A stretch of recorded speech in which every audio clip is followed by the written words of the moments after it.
Olá! O Centro Espírita Jesus de Nazaré, de Caçador, completa nesse ano de 2020 70 anos de divulgação da doutrina espírita junto a essa comunidade. Nesse mês de junho, iniciamos como tema das palestras públicas da segunda-feira, Mensagens de Emmanuel. Em 1991, foi publicado o livro Alma e Coração, da psicografia de Francisco Cândido Xavier, e escolhemos a mensagem Em Torno da Virtude, para a reflexão do dia de hoje. Emmanuel, mentor de Chico Xavier, propôs a ele 3 procedimentos necessários para dar conta da sua tarefa mediúnica. Chico se põe a anotar. O primeiro procedimento, disciplina. E o segundo, disciplina. E o terceiro, disciplina. Emmanuel traça um roteiro para que o trabalho mediúnico de Chico pudesse atingir o valor de divulgação que ele trouxe à Terra e a proposta de mudança íntima. Mas essas orientações de Emmanuel, elas vêm de um trabalho árduo que ele empreendeu de forma primeira em sua intimidade. E esses relatos são encontrados no livro Há 2000 anos. Nós encontramos ali um senador que viveu a braços com poder, a possibilidade de tomar muitas decisões, fazer escolhas, e que muitas das escolhas feitas por esse senador levaram a problemas sérios na questão evolutiva com esse traço na vida moral. Então, Emmanuel traz um alerta em relação a essas possibilidades que nós temos no processo reencarnatório de tomar decisões, mas principalmente de prestar muita atenção nas consequências dos nossos atos. E essa mensagem relacionada em torno da virtude, ela traz um roteiro bem interessante quando pensamos em disciplina. Emmanuel inicia essa mensagem fazendo contrapontos em relação a determinados recursos que a vida oferece. Por exemplo, a fortuna. Ele faz um contraponto entre a possibilidade da prodigalidade ou da avareza, em contraponto a decisões de proporcionar bem-estar, progresso, educação e o aprimoramento dos semelhantes. O segundo recurso é a autoridade. A escolha poderia ser entre a influência em seu exclusivo proveito e auxílio dos outros. Terceira situação, em relação a uma acusação indébita. O sujeito pode justificar-se ou reconhecer-se passível de errar.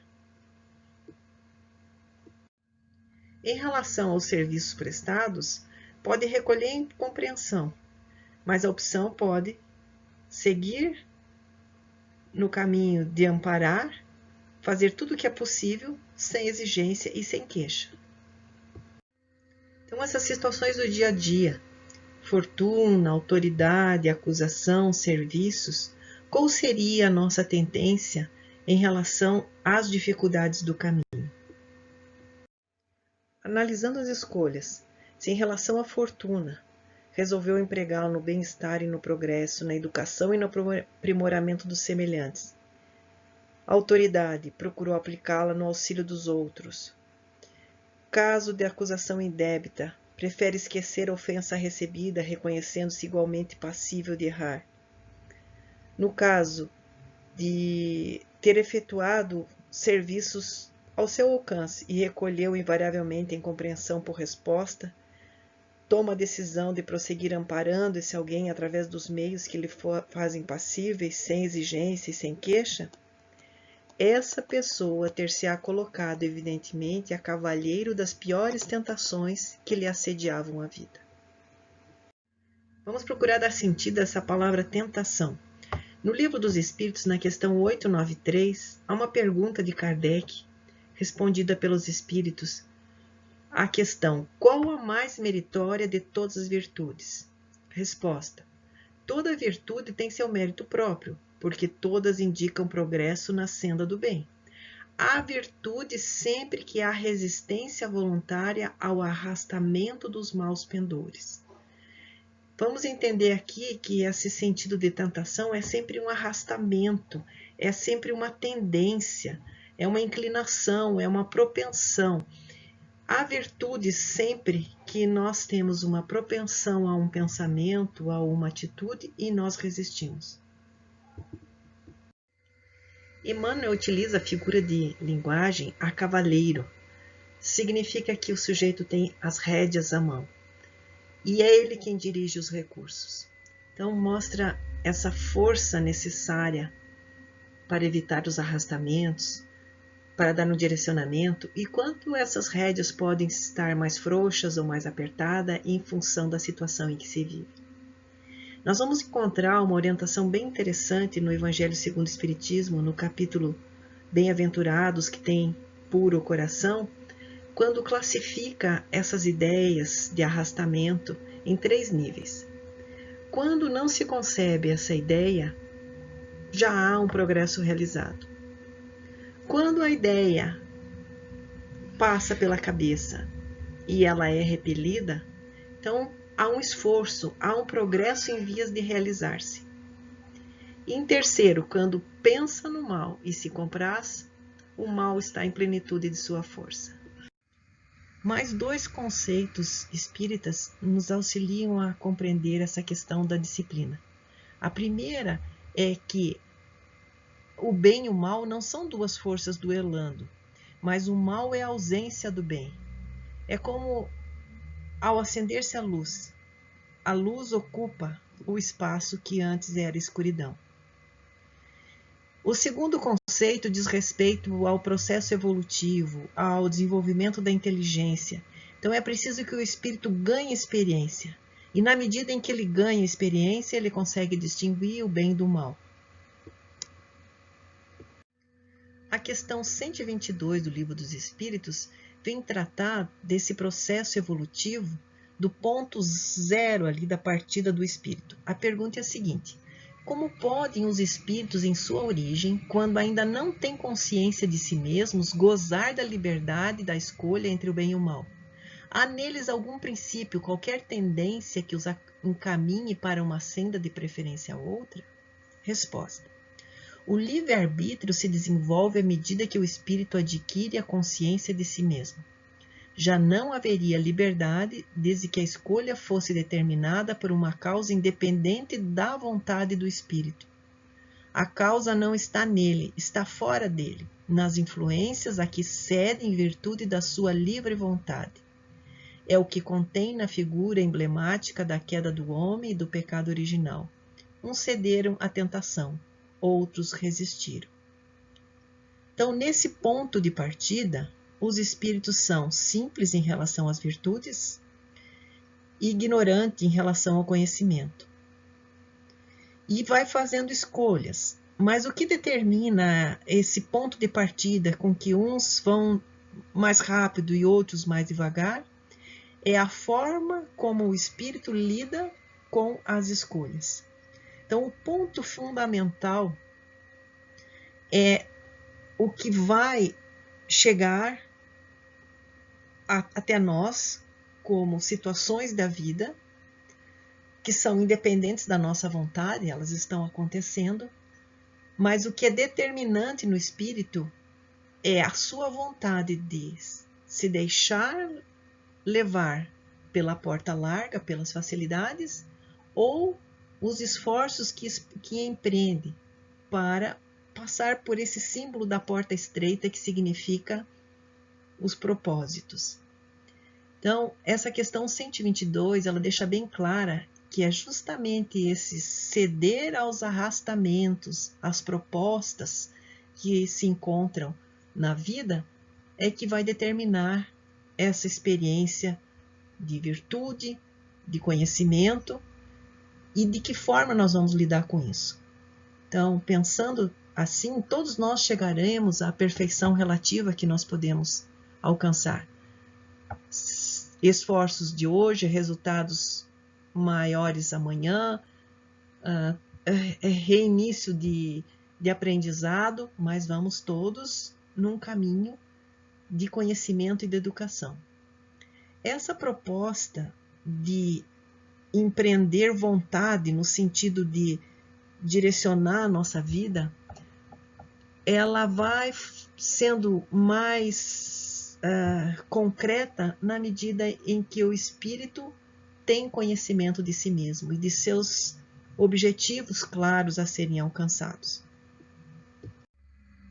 O momento que vivemos é muito propício para questionamentos os mais diversos de todos os desafios que nós estamos vivendo.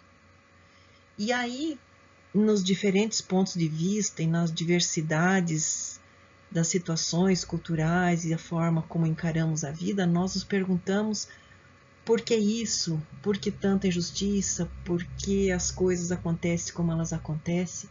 E nós vamos percebendo que esse processo do progresso, ele se dá assim mesmo.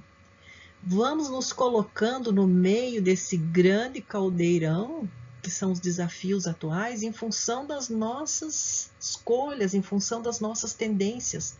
Então, nos aproximamos dos afins em função das ideias. Existem ideias muito diferentes entre si, mas é o momento de experimentar as consequências das nossas escolhas. Então, é dessa forma que o progresso se dá. Por isso, a atenção necessária para o momento que nós vivemos e que toda a responsabilidade diz respeito à nossa história.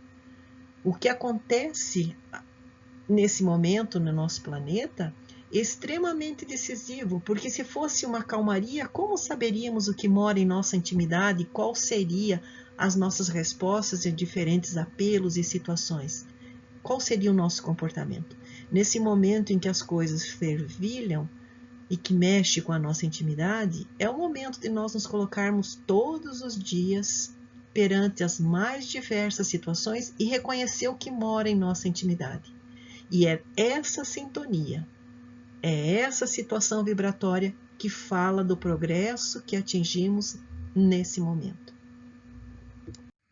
Nesse primeiro momento da mensagem de Emmanuel em relação em torno da virtude, tratamos de conceitos como a virtude quando há resistência aos arrastamentos, que as ideias que nos chegam à mente e a nossa ação é uma medida do progresso efetuado, o mal é a ausência do bem, e a experiência nos auxilia na distinção do bem e do mal.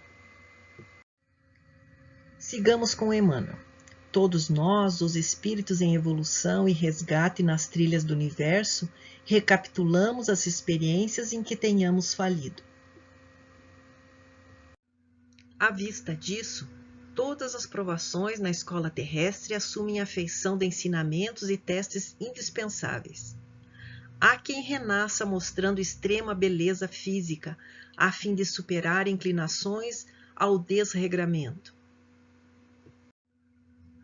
Carregando um cérebro privilegiado para vencer a vaidade da inteligência, detendo valiosa titulação acadêmica de modo a subjugar a propensão para o abuso, ou exercendo encargos difíceis nas causas nobres de maneira a extinguir os impulsos de deserção ou deslealdade.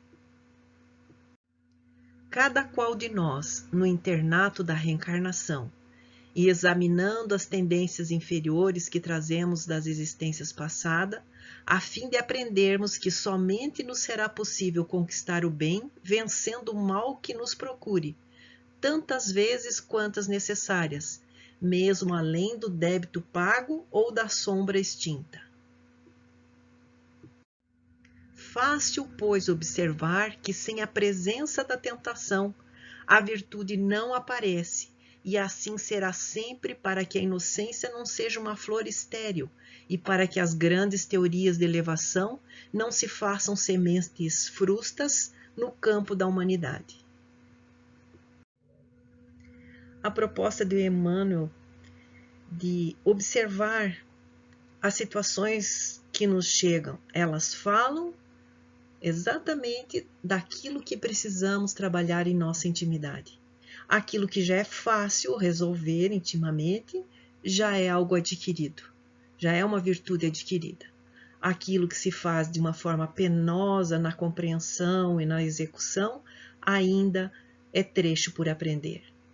Lembramos também da proposta do Cristo na fala com Pedro. Encontramos esse trecho no livro Boa Nova, quando Jesus se encontra com Pedro e fala dessa questão da possibilidade da negação, e Pedro se sente de certa forma ofendido com isso. Pensa que eu sou mal a esse ponto? E Jesus responde que os homens no mundo trazem uma marca muito maior de fragilidade do que de perverso. Jesus, na sua mansuetude, na sua tranquilidade, no seu equilíbrio, vem falar das nossas fragilidades. Mas vem falar também que Ele nos dará a sua paz. E a grande questão é como manter a paz do Cristo em nossa intimidade. Nós vamos buscar o auxílio dos espíritos superiores no comentário dentro do capítulo Sede Perfeitos, intitulado O Homem no Mundo. E os espíritos propõem que nós precisamos desenvolver um sentimento de piedade. E essa forma de olhar a situação que envolve aqueles que estão próximos de nós, esse sentimento especial do olhar em relação ao outro, ele possibilita que, na medida em que vamos pedindo assistência dos bons espíritos, eles encontrem recurso em nossos corações para que sejam colocadas sementes que deem bons frutos. Essas sementes, elas darão frutos de caridade e de justiça. Então, esse processo de ligação com esse mundo novo, essa proposta de uma nova realidade espiritual, precisa criar raízes em nossa intimidade e se transformar em realidade. Eles dizem também, os espíritos superiores, que nos chamam para essa vida diferenciada, de olhar ao desenvolvimento de nossa espiritualidade. Mas também não precisa ficar isolado do mundo e nem viver uma situação de condenados. Mas ele diz que nós devemos prestar atenção na forma como nós sacrificamos as frivolidades do dia, com sentimento de pureza que as possa santificar.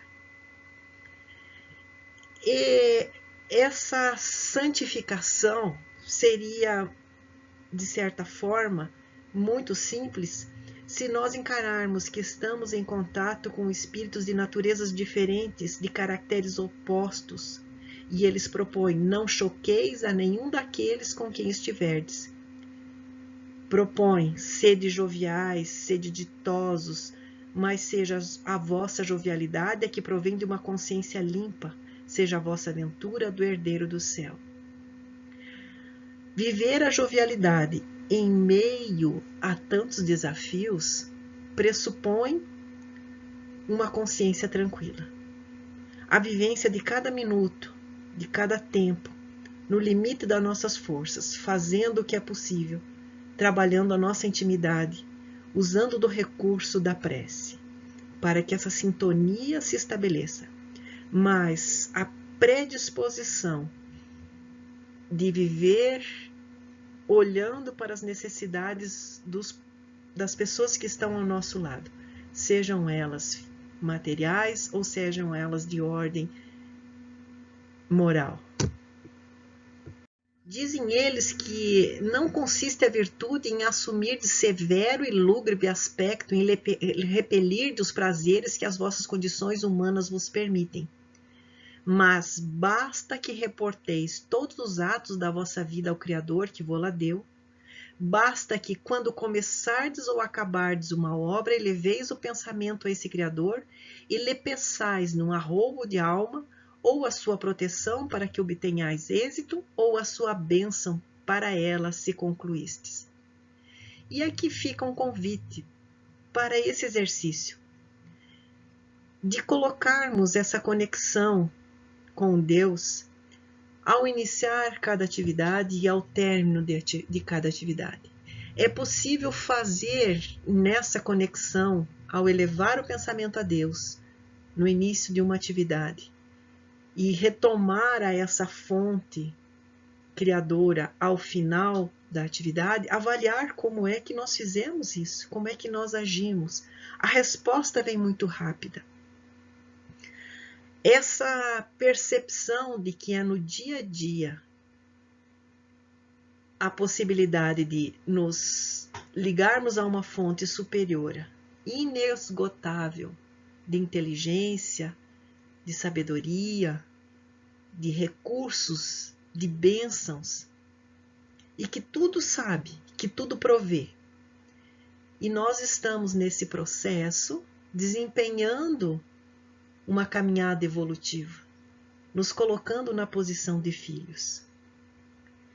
Esse contato com as pessoas, esse cuidado com a casa que pertence ao Pai, com recursos que nos sensibilizam a alma de tanta beleza,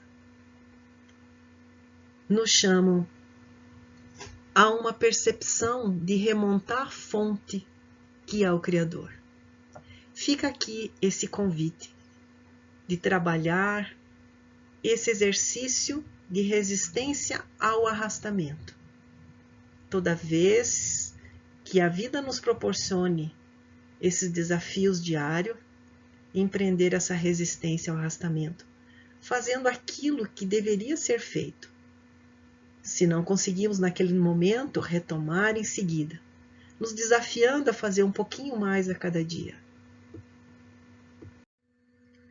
O que faria Francisco Cândido Xavier seguir as instruções de Emmanuel com tanta dedicação, obediência, resignação?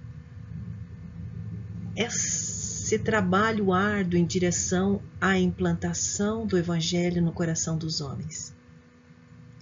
Encontramos uma frase no Evangelho segundo o Espiritismo, no capítulo Sede Perfeitos, quando estuda a questão da virtude, e entendemos que o caminho do coração é o caminho do sentimento. O homem que pratica o bem experimenta uma satisfação íntima em seu coração. O convite é que essa satisfação faça parte da nossa vida. Muito obrigada pela atenção e uma ótima semana a todos.